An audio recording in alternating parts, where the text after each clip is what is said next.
I'm sorry about that, but I want to run through just a couple of things. We've been taping here, and it's now 5:36 p.m. July 15th, 1983. I got to go through this waiver to be sure we've got that. Again, I'm sorry that we went through it pretty quickly. We just went through this, but apparently my tape wasn't working, and if we can make a copy of your tape pretty quick, we can get it. Can I ask a question? How much longer is this going to be? How much longer you got? I don't know.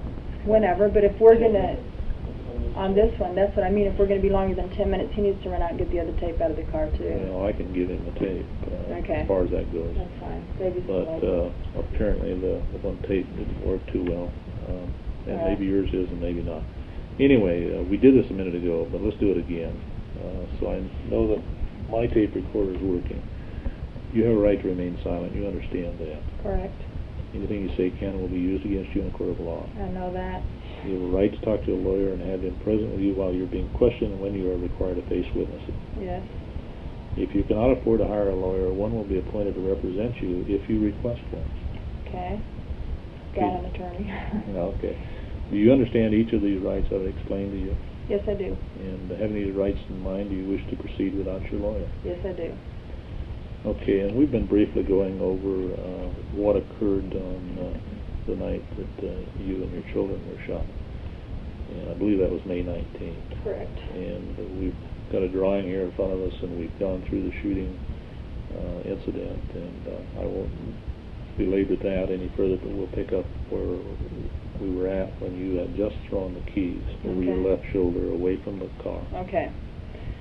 I tossed the keys over my left shoulder away from the car, hoping to distract his attention. It worked, but he also swung around and he was angry. I suppose, well, if he got angry because I said you got to be kidding, I suppose being completely belligerent would really make him angry.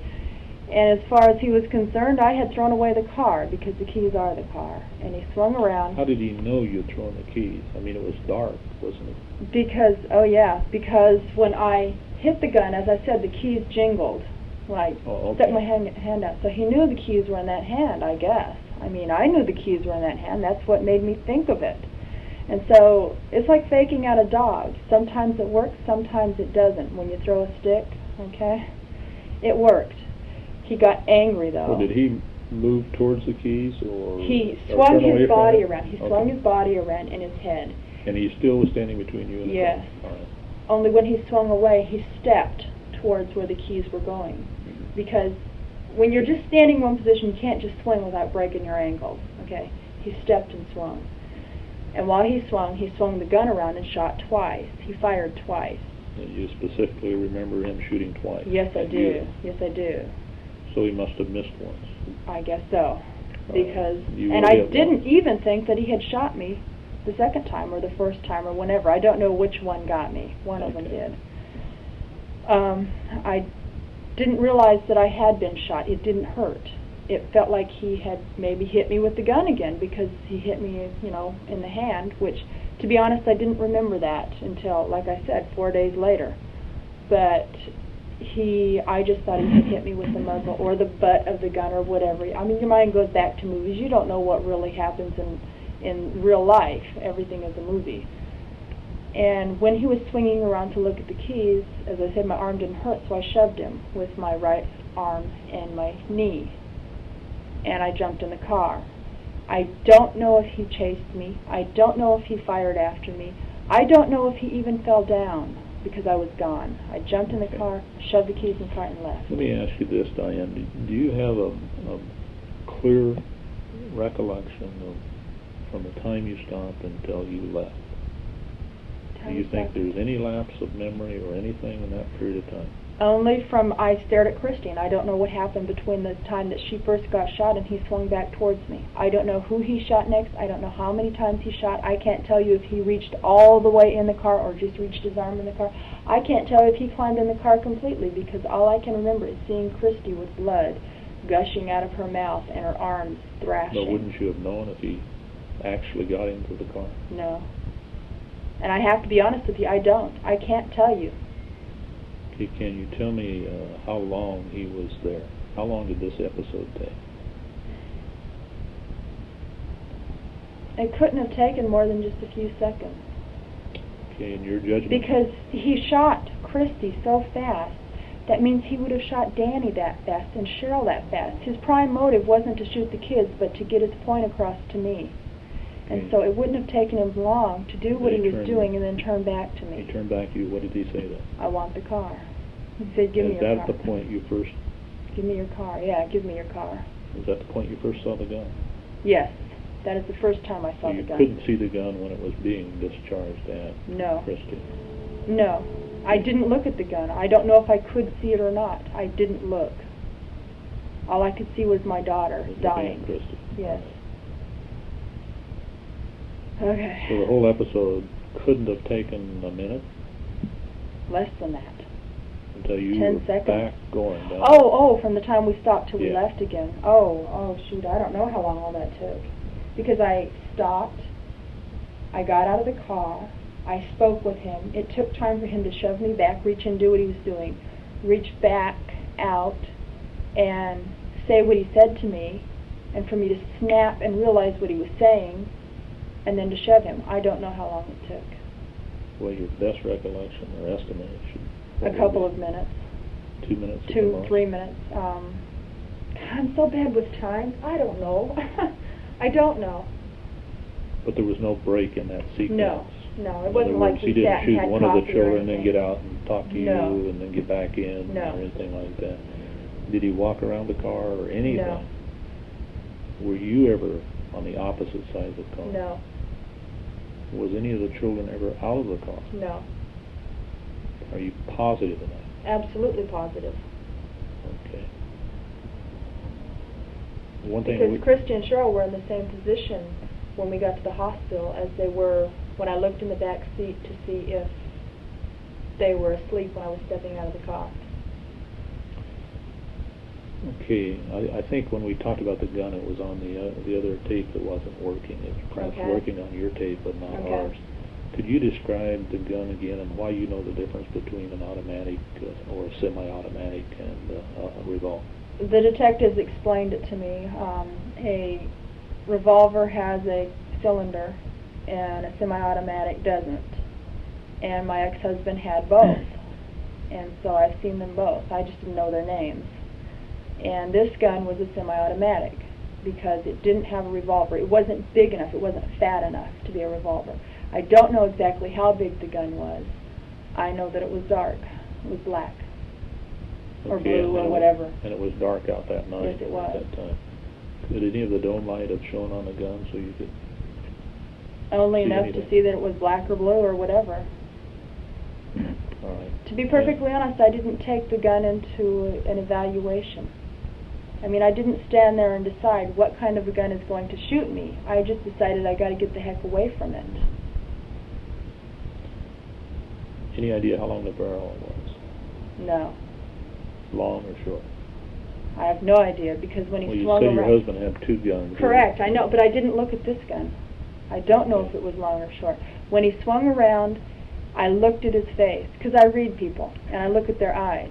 And if the man is going to shoot me, I want to know before he knows he's going to shoot me. And I want to know what I can do to get away from him. Okay.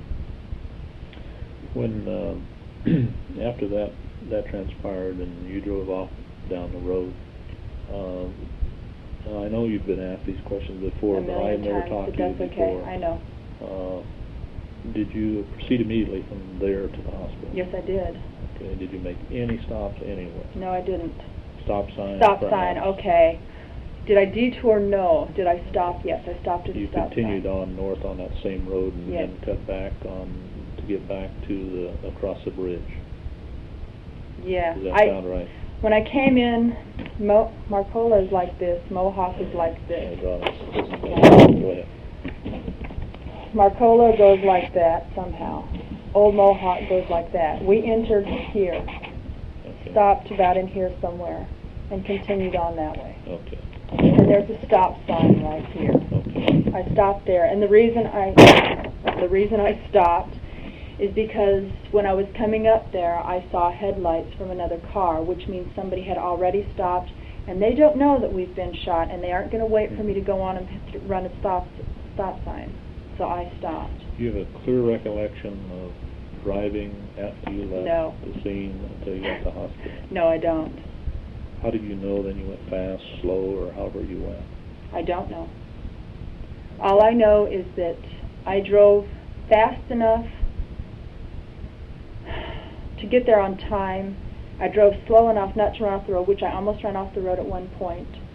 I know that I don't remember the trip clearly because I was looking at Christy most of the time, and the eyes. I don't know if you were ever in the war, but I don't know how to, or if you've ever seen a dead person. But Christy looked dead, but she was still moving, and she was still choking and swallowing and trying to breathe. Yeah, I think we're out of tape here on one of the machines, so we'll stop for just a second. 5:46 p.m. Dan, you want to get another tape? There's a new tape, and I'll just give you that tape. I'll give you that one. Okay.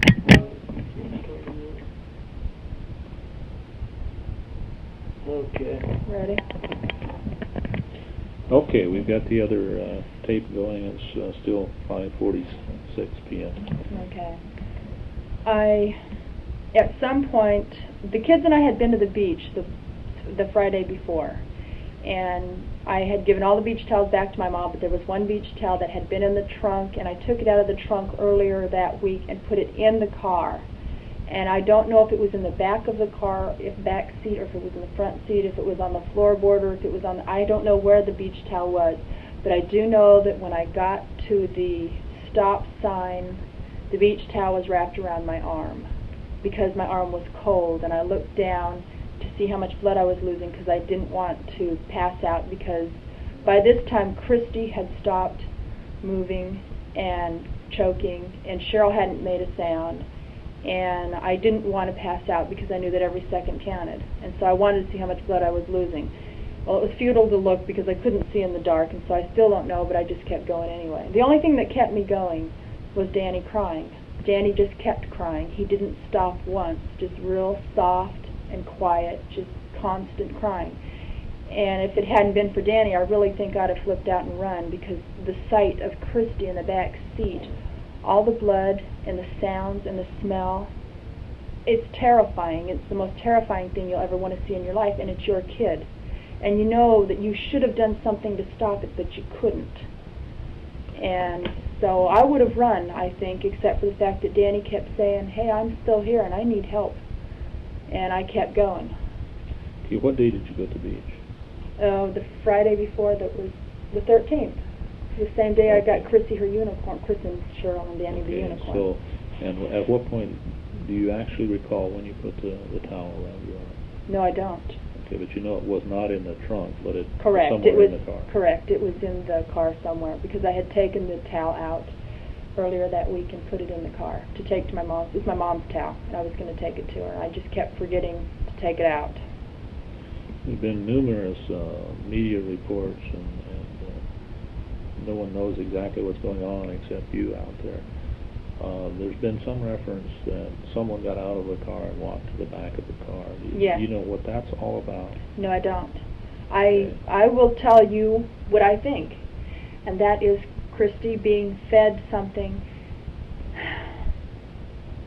I'm not going to tell you a whole lot, because if this should ever come to court, which I have no idea if it is or isn't, this is my way of proving that Christy has been fed a line. And so I can't tell you how I can prove it, but I know Christy's been fed that. Christy can't say that because it didn't happen. Okay, well, Okay. Let's talk about what you know. You Okay. didn't go back to the No, back, I did not. and the stranger didn't go back. No, he did not. Okay, so really, from the time you stopped, the stranger only come up to you and pushed you aside, Mhm. opened the car, or the car door was open. The car was already open. In some manner shot the children, starting with Christy first. Correct. And then turned around, and that's when you brushed the gun. Right. And that's when you were shot. Or, Well, after you threw the keys. Yes. And then he turned around, or pretended to throw the keys, and then he Correct, turned back around and shot you. And He swung. He shot as he swung. Okay. I really don't think he intended to shoot off into thin air. I think that he probably assumed he was shooting me, and he was so angry. That's the only thing I can figure. I mean, why else would somebody be that sloppy? Was that he was so angry about what I'd done and disoriented because I had thrown the keys. Maybe he was caught off guard because he never expected me to do it. I have no idea. I'm not going to try and rationalize what he did or why he did it. I simply can tell you what happened. And he swung around and shot. Okay. Can you run through real quick what he looked like? What he looked like? He was a little bit taller than me.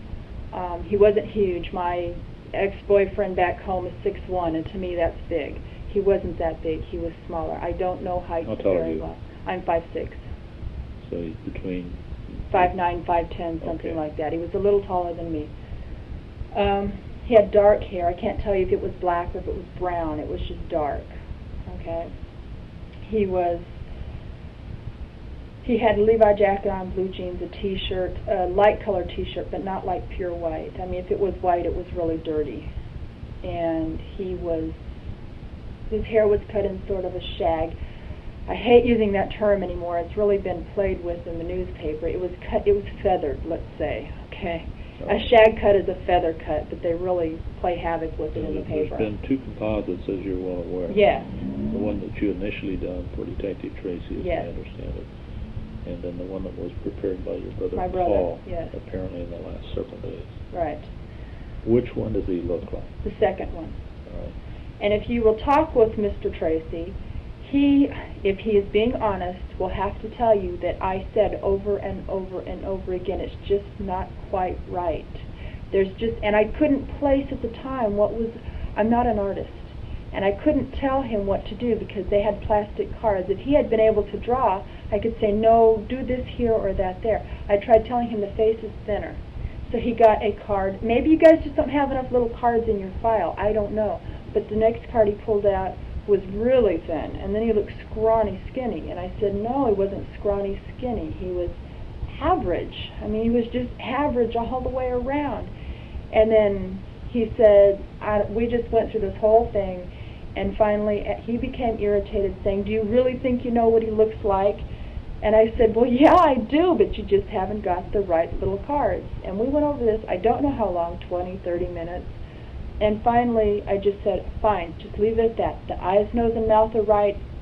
Somebody's going to see it, because I'm an eye person. I look at people's eyes to see if they're telling the truth, if they're lying, and what they're thinking. And if the eyes are in the paper, they're bound to find him. That's what I figured, even if he looked fat. And I went, and I didn't see the picture until probably about a week later. Whenever I got out of the hospital, I didn't read the newspaper, but I picked up a paper one day, and I saw the picture, and I said, it still isn't right. It just isn't right. He looks fat, and he isn't fat. And so I let it go at that, and people were still calling, and I figured maybe people are seeing the eyes. Maybe that's it. And then people were calling the sheriff's department and not getting calls back, and I'm not saying that that's your fault either, or their fault. Maybe they just have hundreds of leads and they can't do them all. I don't know. But I know the people started calling us, and we started going and looking at people, and the people we were seeing were fat. And I said, that's all they see is fat. They don't see the eyes. They see fat. And so my dad says, why don't you draw one yourself? I'm not an artist. He says, why don't you get an artist? We're spending enough money on the attorney. I can't afford an artist. Well, Paul studies architecture, and I figured if he could draw straight lines, he could draw contour lines. And so I said, let's do it. So he put some onion skin, I don't know if it's been explained to you, he put an onion skin over the original that was in the newspaper that Tracy did. And then I said, do this and do that. I told him the hair isn't stick straight. I mean, there was some body to it. It was not curly, but it was sort of wavy. And you should have seen Tracy and me trying to pick out the right thing. You just don't have enough slides in your little book. That's all there is to it. Tell me this, Diane. If we had a lineup of individuals, do you really think that you can pick the individual out? Now, I don't know. And I have to be honest. I'm not going to lie to you now. I haven't lied to you yet. Okay. I don't know if I could. In the beginning, even if you'd brought me a mugshot, which a mugshot is not very good, I mean, it's not like seeing the real person, but even if you'd brought me a mugshot in the beginning of enough people, I think I could have found it. But now I can't honestly say I could. I could try. Okay.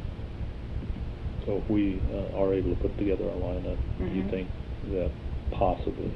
I would tell you if I thought no for sure, because my dad's taken me out on occasions to see people, that people have called in saying this looks like the guy. I remember one occasion we went to Rose Park or whatever, and some guy was drinking himself into a stupor, and the woman said it looks like the picture. Well, we went to the park, and he did look like the picture, but that wasn't the man, and I had to admit it. I'm not going to hang anybody just to get me out of trouble, because then they're going to be in the same trouble I'm in, and that's not fair. Nobody should go to jail unless they deserve it. So I'm not going to hang just anybody. Okay. I have a limited amount of knowledge of what happened in this investigation, but some of the reports and information I have received indicates that you had at one time lived with your husband in Arizona, ex-husband in Arizona, and that you mentioned earlier that your husband had 2 guns, and also I know that you gave permission for our officers to take a .22 rifle from your house. I have a complaint about that too, but go ahead. Okay, and also that they apparently got a .38 caliber out of my revolver trunk. out of your trunk Yes. in your car. Yes. Okay. The rifle, what's the history of the rifle? I bought that for Steve, my ex-husband, about 4 or 5 years ago for Christmas, and he never used it. So when we got the divorce, I took the gun back, because I used to go out to the desert. There was this great big old huge sand hill that you could go and shoot, and I'm not a very good shot, and you can make sure you don't hit anybody that way, because all you hit is sand. So I would take it out. I haven't been out in probably a year or 2 years with the rifle. So, but I took it back, and that's why it's in my possession. When did you get the rifle? I mean, in your possession In the divorce. last time? No, I don't know when your divorce was. 2 years ago, I'm sorry. We got divorced 2 years ago. And you've had it since that Yes, time? I have. Okay. Your husband hasn't had that one since No. then? So I'm not familiar with where you've lived since the 2 years ago that you divorced your husband, but... I stayed in Arizona up until But at any rate, you took the rifle at that Yes. time. It's been in your possession since that Yes. time. Did your husband ever fire that weapon at all, to your knowledge? Yeah. Yeah, he took you out, didn't he? Okay. Okay. When is the last time you fired that rifle? It's probably been a couple of years. Okay. Now you mentioned your husband had the 2 handguns. Mm-hmm. The one of those handguns was a revolver that we took from your trunk. The .38, yes. Okay. And when did you get that gun? When he sold his house. He used to leave the gun laying. I bought it for him for Christmas about 3 years ago, just before our divorce. 3 years ago? Yes. Okay, you bought that gun for him? Yes. All right. And it was bought secondhand from some guy. And I don't know anything about guns. And so when I bought it for Steve, I didn't know that the gun was, they call it a Saturday night special or something, is dangerous to an extent. And so Steve fired it a few times. I don't know how many, because I don't go out with Steve when he's hunting or shooting or whatever. But he fired it some, and then he brought it back and said, don't use it. Well, when he sold his house, he had left the gun sitting in a chair for quite some time, and the kids were running around, and I told him it wasn't safe, and he says, they won't bother it. And guns aren't safe whether they have bullets in them or not. They just aren't safe. And so I took it, and he had a big fit about it. He goes, well, it's dangerous, get rid of it. And you can't just throw a gun like that in the garbage. Give me a date about when you took the gun. I don't know. I think he sold his house in...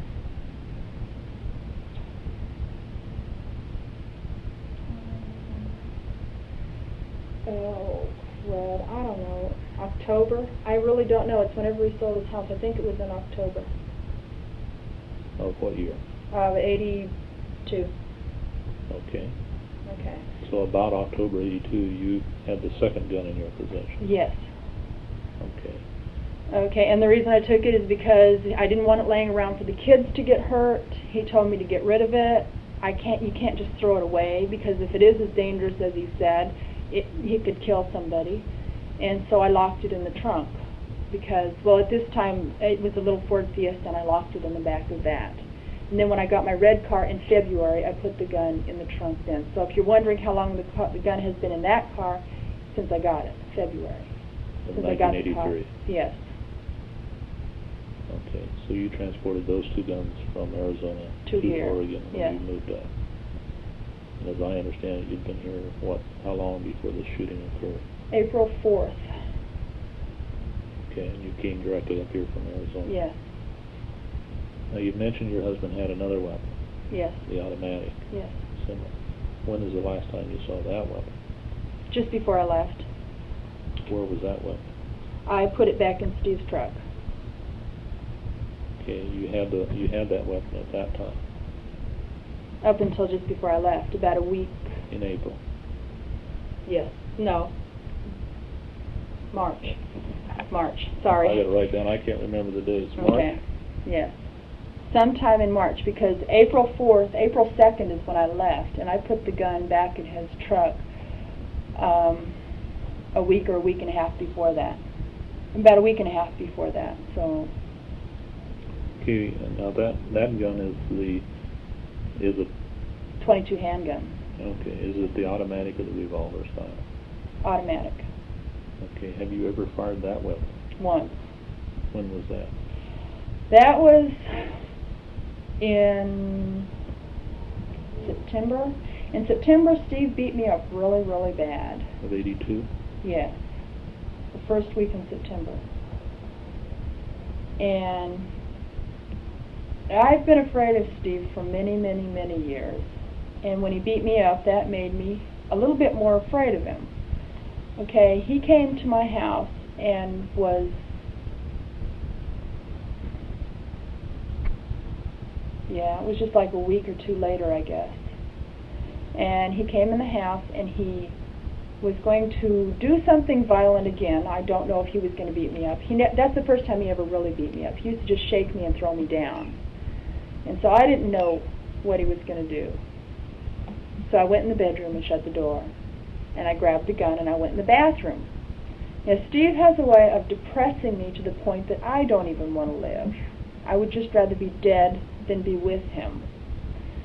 And we've been divorced for 2 years, and he still wasn't leaving me alone. What do you have to do? Was this your home or his home? My home. He came into my house and did it. Okay. And so I just figured, what do you do? And then how did the weapon get there if he had the weapon before that? No, I had the weapon before that. Oh, okay. Well, when did you first get the weapon? I don't know. It went back and forth between us so many times. The machine is squeaking. Why did it? I don't understand why it's squeaking, but it is. Why did the weapon go back and forth? Because I didn't want Steve to have it because I was afraid of him. And he didn't want me to have it because he figured I'd shoot him because I was afraid of him. So. Did you ever threaten to shoot him? No. Okay. Do you ever remember one incident where is there a street called Palomino Street? Or that's where we used to live. Okay. Do you ever remember an argument? Lots of arguments. Him, Which one? Did he ever threaten you with that weapon? Did he? Yes. Do you know what's funny? I had forgotten completely about that. And I know what you're talking about. I know that you're trying to get around to the point of asking if I threatened him. But it's funny. I'm going to ask you that question, you bet. Okay. Because I'm trying to learn as much as I can about this. I probably shouldn't even say this because it's something that's so far suppressed. I had forgotten completely about this. One night he was furious, and he did say that he should just kill me because he threatened for many years to have me put away, put me in jail, or put me in a psycho home or anything. Try and prove to everybody that I was a worthless creature, because he told me that for years. Steve is an insecure person, and his only way of making himself stronger is to make somebody else feel insecure. So he did that for me for years. He's also a criminal. He's done a lot of stealing, a whole lot of stealing. And I know about all the things. And he's paranoid to the point of thinking that I'm going to turn him in on everything. And so he wanted to get me thrown in jail, and since I hadn't done anything illegal, if he could tell everybody that I'm crazy. Only he couldn't do that either because I wasn't. And so he just lived in I don't know, some kind of a state all the time of wanting to dispose of me. And this one time we had a huge, huge fight. This is why you God, lived there? I had forgotten about this. Yes. He went and got the .22 gun and put it to The my automatic? head. Yes. The handgun, yes. I was laying on the couch and we just had a big fight, and he brought the gun in and he fired it at my head. It scared the hell out of me. It was empty.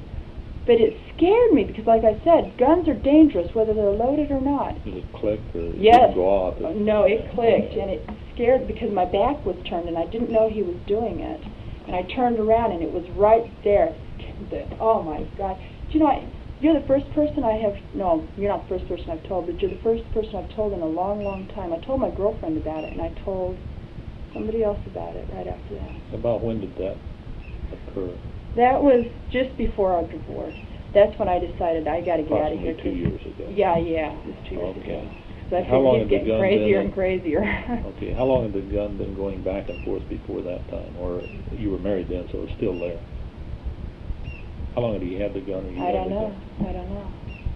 Because we weren't married, come to think of it, because I was pregnant. But it was in that house. When we got our divorce, I bought the house from him. And Okay. so I stayed in the house, and he used to come over to the house all the time. And I was pregnant, and he... Did it stop? Well, it didn't stop, but I think we ought to change the tape Right. here real quickly, and I'll try to be sure it runs this time.